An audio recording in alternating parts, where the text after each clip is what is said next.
36 астына 23 қосу. Міндетті түрде астын сызамыз. Енді қараймыз.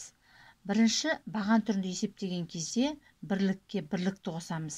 Сосын барып ондыққа ондықты қосамыз. Бірлік дегеніміз үнемі сандардың ең соңында тұрады.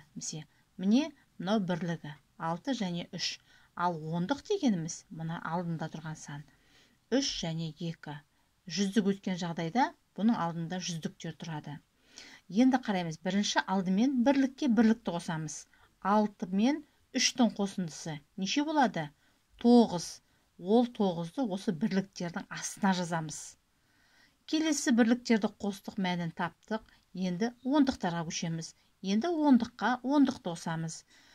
3 ондық пен 2 ондықты қосамыз. Сонда неше болады? 5 ондық.